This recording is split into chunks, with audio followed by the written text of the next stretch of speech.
Nah guys, jadi kemarin tuh ada yang WA dan juga nge-DM aku pengen tahu hasil USG. Karena beberapa waktu lalu video aku itu hanya hasil endoskopi saja, tetapi aku nggak memperlihatkan hasil USG ya guys. Nah di video kali ini aku akan memperlihatkan gimana awalnya aku diputuskan untuk USG oleh dokter spesialis penyakit dalam. Karena yang USG dengan dokter spesialis penyakit dalam yang nanganin aku itu berbeda guys.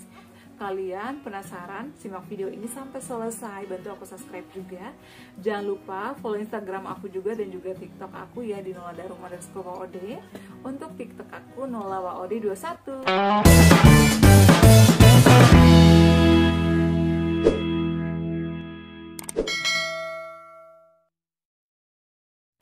Assalamualaikum, halo semuanya, selamat datang kembali di channel aku, Adeva dan Bunda.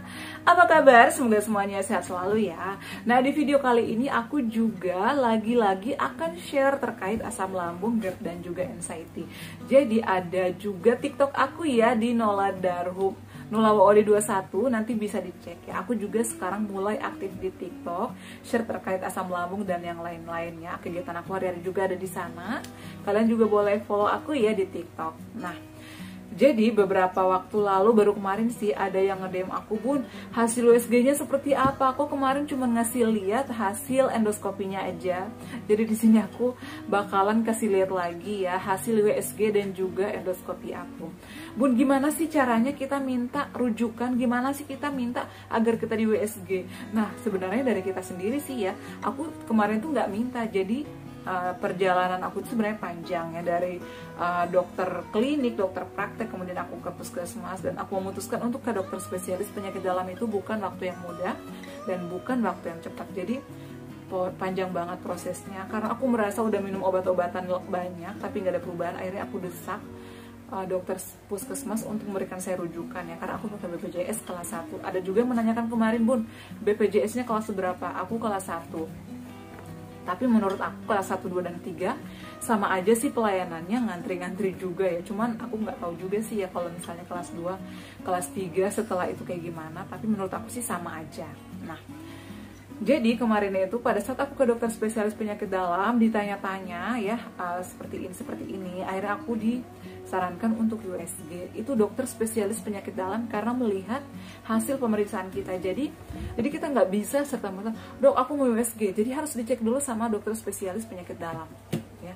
Setelah itu kalau misalnya diperiksa semuanya, oh ini harus di USG nih. Jadi dia yang memberikan rujukan. USG, besok USG ya. Oke, jadi seperti itu. Jadi kamu jangan, aku pengen USG nih kalau misalnya pakai BPJS ya. Kalau mungkin bayar umum itu boleh aja. Tapi kalau pakai BPJS itu kita harus ada rujukan lagi ke dokter spesialis penyakit dalam yang nanganin pertama. Karena berbeda dokter spesialis penyakit dalam dan juga USG kita berbeda. Jadi kita tuh harus ada rujukan lagi, guys. Nah, pada saat aku di USG itu aku puasa ya, aku puasa itu sekitar 6 jam. Dan di sini aku bakal kasih lihat, ini map aku, ini selalu yang aku bawa-bawa kalau ke rumah sakit. Ini rujukan puskesmas, rujukan rumah sakit yang satu dan yang ini semuanya ada di sini. Aku selalu nggak pernah pisah sama ini kalau ke rumah sakit. Dan selalu aku taruh di map, jangan sampai ada yang ketinggalan ya. KTP, BPJS semuanya ada di sini, jangan sampai ketinggalan.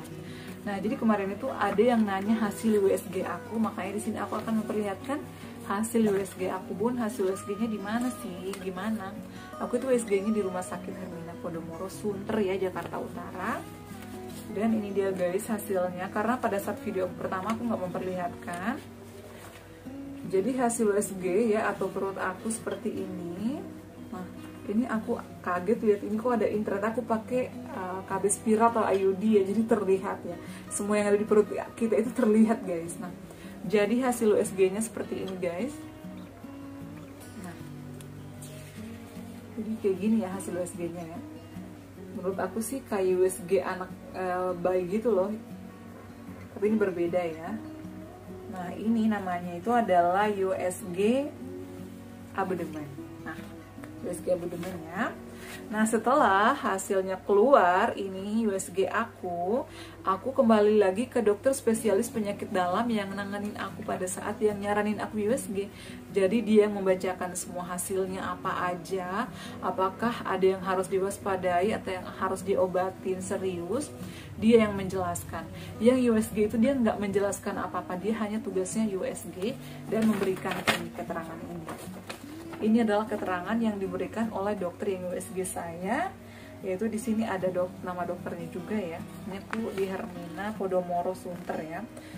Nah, dan untuk hasilnya itu, kesimpulannya itu adalah semuanya normal ya. Jadi USG abodemen aku itu adalah normal, nggak ada masalah, alhamdulillahirrahmanirrahim. Dari situ aku kembali ke dokter yang nyaranin aku USG, dan aku itu dibacain semua hasilnya seperti ini, nggak ada yang bermasalah, alhamdulillah semuanya normal. Jadi aku langsung disarankan untuk endoskopi. Dan pada saat itu endoskopi di rumah sakit Hermina Podomoro alat-alatnya itu masih kurang ya, karena itu rumah sakit masih tipe ECD kalau nggak salah. Akhirnya aku harus dirujuk lagi ke rumah sakit Hermina yang lebih besar atau yang memiliki alat-alat lengkap untuk USG, untuk endoskopi ya. Nah, kemarin juga ada yang nanya apakah di biopsi. Enggak, aku nggak di biopsi. Jadi aku hanya di USG dan juga endoskopi dilihat kondisi lambung aku.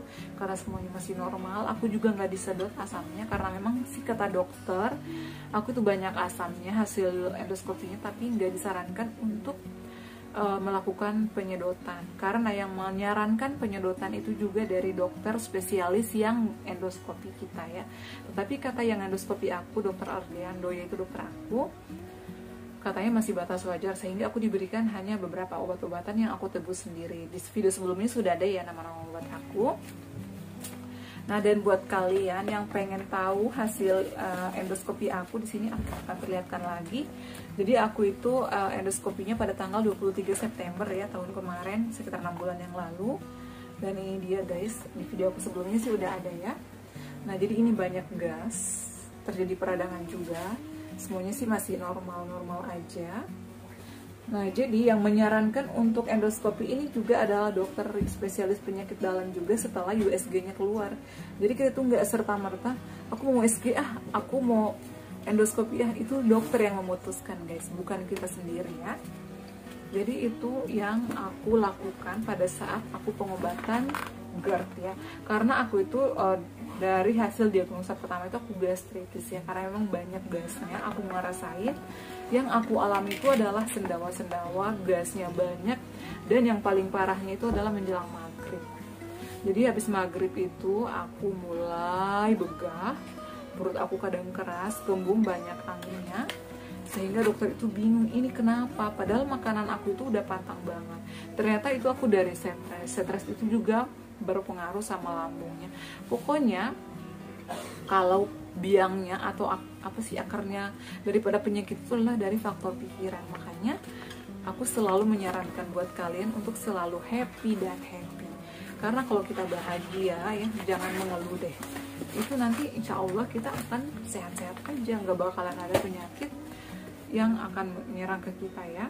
Jadi kalau misalnya kalian capek, istirahatlah ya, dengarkanlah lagu-lagu yang kalian sukai, jangan dibawa pikiran sampai ke rumah. Kalau misalnya kerjaan di kantor, jangan sampai dibawa ke rumah ya, karena itu juga akan berpengaruh sama penyakit kita. Apalagi kalau misalnya kita udah dasarnya ada lambung, ada MAH ya, itu nanti bakalan bercabang-cabang ya. Jadi buat kalian yang kemarin sudah bertanya, mudah-mudahan terjawab sudah ya pertanyaan kalian, dan mudah-mudahan bermanfaat. Yang kalian yang pengen USG dan juga endoskopi mudah-mudahan dilancarkan dan juga segera disembuhkan oleh Allah Subhanahu wa taala.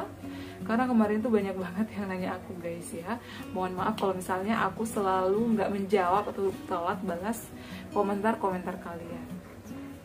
Nah, dan untuk setelah USG dan juga endoskopi itu aku pemulihannya 2 bulan guys ya. Untuk makanan aku tentunya aku pantang banget ya, makanan sehat 3P selalu aku terapkan, dan aku tuh dilarang banget begadang sama dokter. Jadi aku tuh jam 9 ya, paling lama setengah 10 aku tuh udah harus tidur, nggak boleh begadang sama sekali ya. Meskipun kita udah merasa enakan, udah sehat ya, udah normal lagi, karena pemulihan asam lambung itu bertahap ya, dan butuh proses panjang, tergantung dari individu masing-masing. Kalau misalnya dia masih bandel-bandel, masih ngintip-ngintip ini itu, tetap aja bakalan lama penyembuhannya. Jadi kalau misalnya kalian pengen cepat sembuh, ayo bangkit, lupakan yang aneh-aneh deh, pokoknya terutama makanan dan juga pola pikir.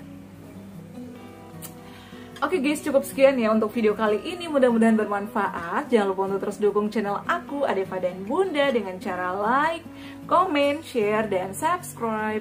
Assalamualaikum warahmatullahi wabarakatuh. Sampai ketemu lagi di video-video aku selanjutnya. Bye!